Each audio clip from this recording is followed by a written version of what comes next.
ছেড়ে দাও আমাকে। বস এই আপনাকে হাঁকতে দেখেছে। ও নো, ও আমার পিছন দেখে নিয়েছে। ফেলে দাও শালাকে নদীতে। জি বস। আরে আমি জীবন্ত কি করে হয়ে গেলাম? আমি বাঁচিয়েছি তোমাকে। আর যদি তোমার কোনো ইচ্ছা থাকে তাহলে বলো, আমি পূরণ করব।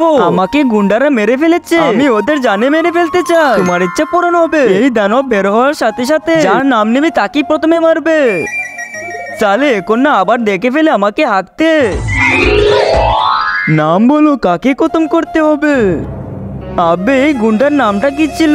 তাড়াতাড়ি নাম বলো। আরে এত বড় কেন? আরে কি নাম ছিল রে?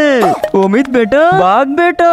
সাদা কালারের সাবস্ক্রাইব বাটনে ক্লিক করে যারা সাবস্ক্রাইব করে দিবে তাদের মা বাবা যেন অনেকদিন বেঁচে থাকে। আর যারা ভিডিওতে লাইক করে দিবেন তাদের মনের আশা যেন পূর্ণ হয়। এবং আমি মন থেকে দোয়া করে দিলাম। বাঘ অমিত। অমিত, আরে বাবা তুমি আমার নাম কেন নিয়েছো? এখন তুই কত? আরে আমার বাপি আমাকে মেরে ফেলেছে। আরে দানব আমার ছেলেকে খেয়ে নিয়েছে।